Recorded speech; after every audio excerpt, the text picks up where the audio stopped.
Banger after banger.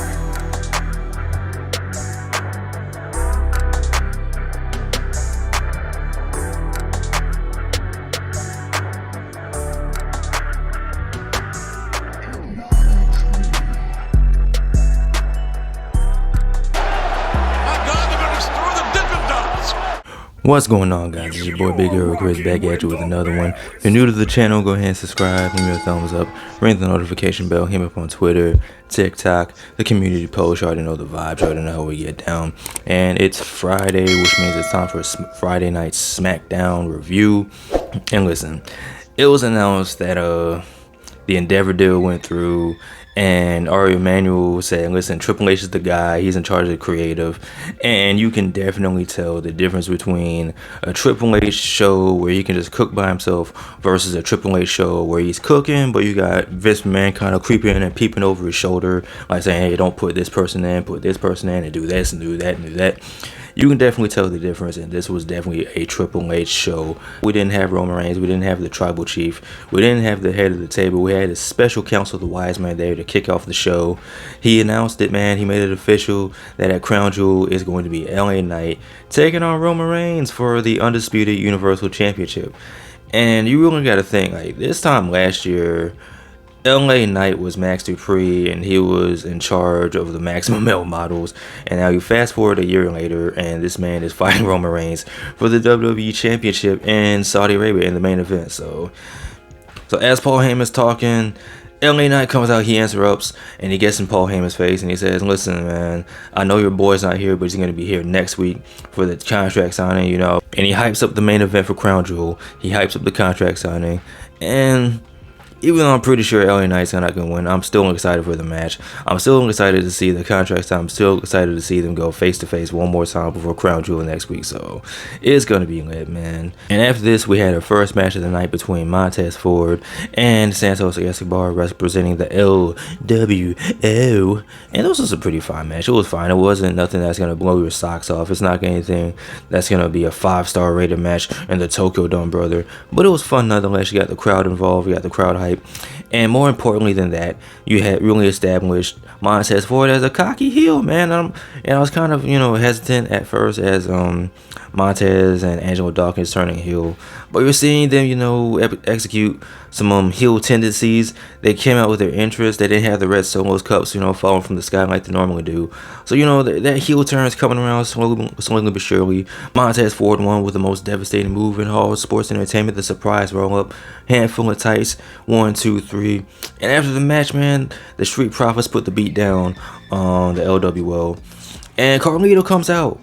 And look, man, I said it before, I'll say it again. I miss Carlito's old theme. This new theme, brother, it is what it is, but I just miss his old theme. I miss spitting at the face of people who don't want to be cool. And this theme is not cool, but I guess I have no choice but to get used to it.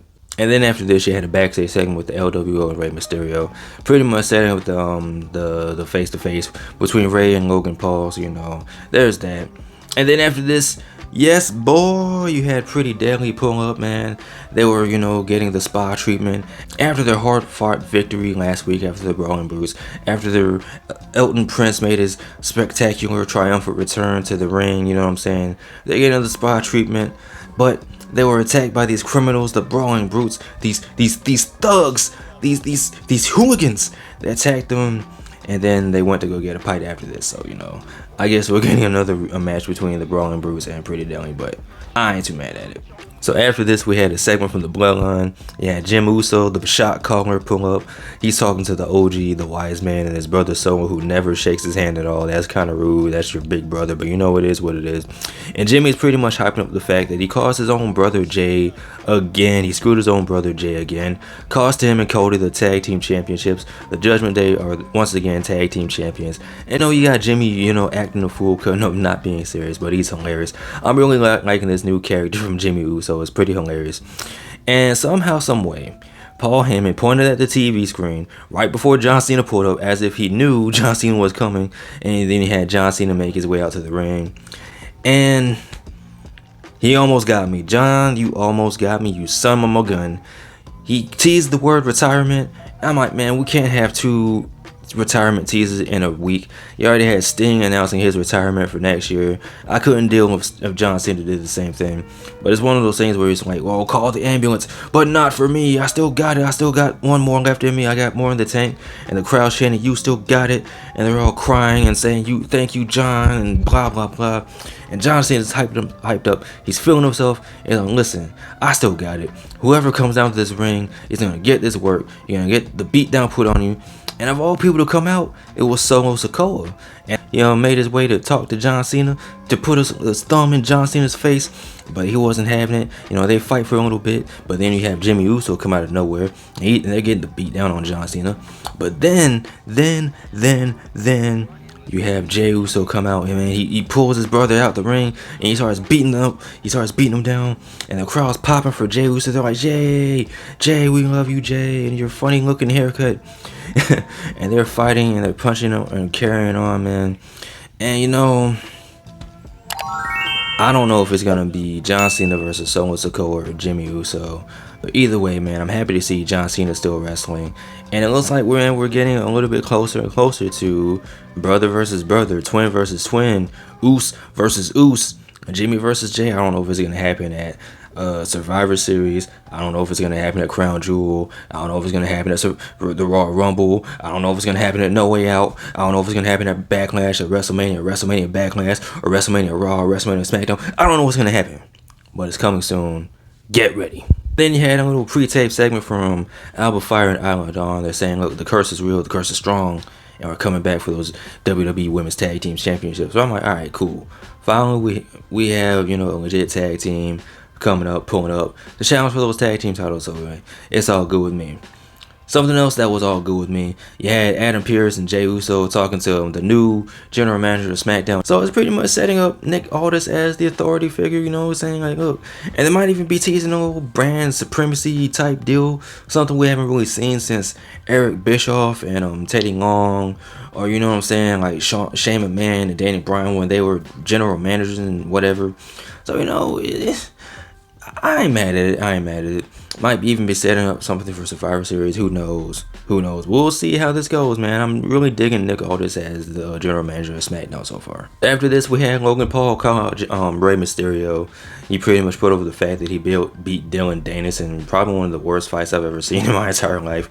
That fight sucked, man. But Logan Paul looked pretty good. But Dylan Danis, he absolutely sucks. I hope he never touches a boxing ring, MMA ring, no type of ring at all. You go get your CDLs, go to nursing school, do something else. Just don't do this ever again. But Logan Paul pretty much says, like, listen, a lot's changed between the first time he faced Rey Mysterio and now. The last time he faced Rey Mysterio, Dominic was still his son.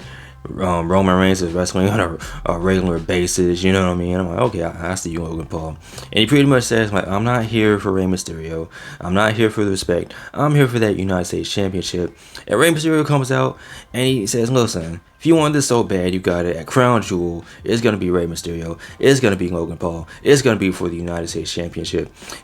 And the part that's made me laugh the hardest, and man, I was kind of cracking up at this part, was Logan Paul had his hand out to shake Rey Mysterio's hand. And it took Rey forever to shake that man's hand. It was like, yo, you're going to shake his hand or what? Like, well, bro, what are you doing? Shake his hand already. I'm not even going to lie to you. I wouldn't be mad if Logan Paul somehow, some way won the United States Championship. I'm saying it now before my predictions video. I'm going to go ahead and say it, but yeah. Logan Paul, U.S. Championship. Hey, drink prime, baby.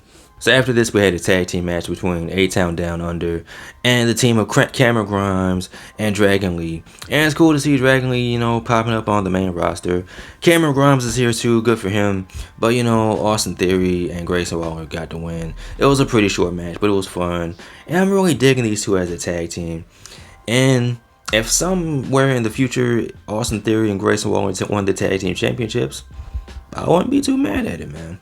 Speaking of mad, we have the newest SmackDown superstar on the roster being interviewed by Kathy Kelly. It's Kevin Owens.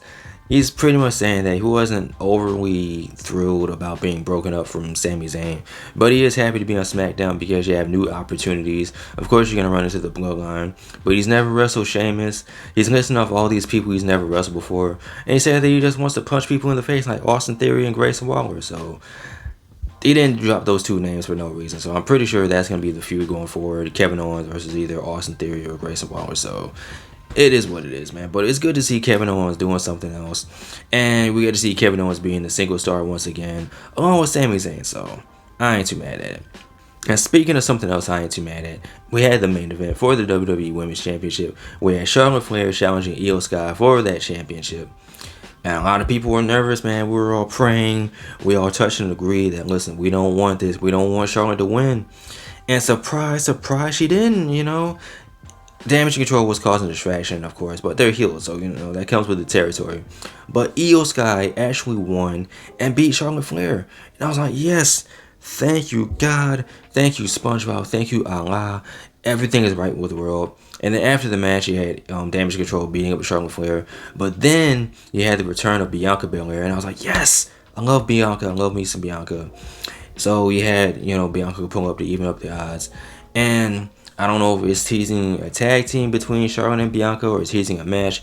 But, you know, it closed out. SmackDown closed out with Bianca and Charlotte Flair standing tall, standing strong. So who knows where this will go, whether it's going to be a feud or an alliance, but we just got to wait and see. But like I said, man, SmackDown was an overall fun show. Overall fun 2 hours, man. Triple H, I see what you're doing, big dog. He's cooking. He's cooking. He cooked up this honorary W, man. But you guys, let me know what you guys thought about this episode of SmackDown in the comment section below. Are you excited for LA Knight versus Roman Reigns? Are you excited for Logan Paul versus Rey Mysterio? Are you excited for Crown Jewel? Let me know in the comment section below. Of course, as always, like, comment, subscribe. You guys take care. Be easy. I'm out. Peace.